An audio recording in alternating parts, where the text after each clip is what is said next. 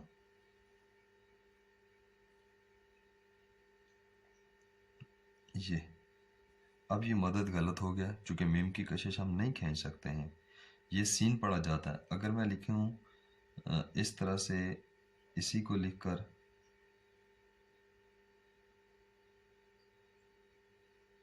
یہ ہم نے ایک لفظ پڑھا تھا مسدس یا مسدس حالی کہہ لیں، ہم نے مسدس حالی ایک لفظ پڑھا تھا۔ اب یہ میم کے بعد جو ہے یہ سین، یہ ٹھیک ہے، لیکن یہ مدد غلط ہو گیا کیونکہ میم میں الف موجود ہے، اس لیے اس کی کشش نہیں کھینچ سکتے۔ اسی طرح سے ایک اور لفظ دیکھیں، مرد نہیں کھینچ سکتے ہم، یہ بھی غلط ہو جائے گا۔ اسی طرح سے اگر میں یہ جیسے لکھا مال، یہ مال نہیں ہے، یہ میم سین الف ہو گیا، مثال ہو گیا سین کے ساتھ۔ اب اسی طرح سے دیکھیں میم کے بعد اگر میں یہ لکھوں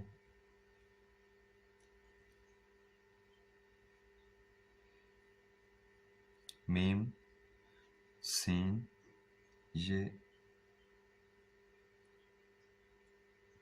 مستعار، اب یہ لفظ دیکھیں، اس کو مستعار پڑھیں گے، کیوں؟ میم کو کھینچا ہوا ہے تو یہ سین ہے، اس میں ابہام کی بات نہیں ہے کہ میم کے بعد تے ہے۔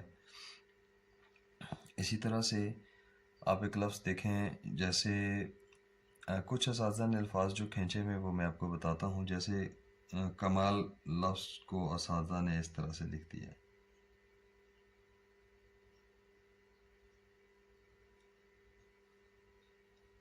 اور اسی طرح سے جمال کو بھی لکھا ہے۔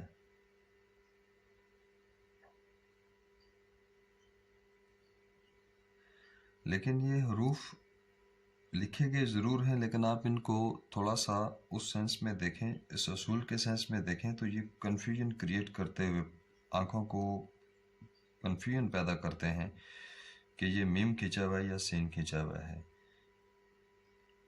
اب اسی لفظ کو اگر دیکھیں، میں ایسے لکھنا چاہوں، اس کو میں کچھ چینج نہ کروں، یہ اس کو کر کے تو یہ نون بنا دوں، تو یہ کاف میم اور نون نہیں آ، یہ تو کم سن ہو گیا، کم سن، چھوٹی عمر والا۔ اسی طرح سے کچھ حروف اساتذہ نے یہ نام محمد صلی اللہ علیہ وآلہ وسلم، اس کو بھی کھینچا، اور یہ اتنا لکھا گیا کہ یہ غلط لگتا ہی نہیں ہے، اس کو غلط کہنا بھی غلط ہی ہوتا ہے۔ اور اس کے بعد ربائی میں ایک لفظ اساتذہ نے اسی طرح سے حسنت جمیع، یہ بھی لکھا ہے، ابھی دیکھیے گا، حسنت جمیع لکھا ہے۔ اچھا، اب ان الفاظ کو کچھ اساتذہ نے لکھا ہے، لیکن ہمارے طریق میں قبلہ حافظ یوسف سدیدی علیہ رحمۃ اللہ، انہوں نے ان الفاظ کو ایوائڈ کیا ہے اس طرح لکھنے۔ انہوں نے محمد صلی اللہ علیہ وآلہ وسلم جب بھی لکھا ہے، انہوں نے اس طرح سے لکھا ہے، انہوں نے ہے کو کھینچا ہے اور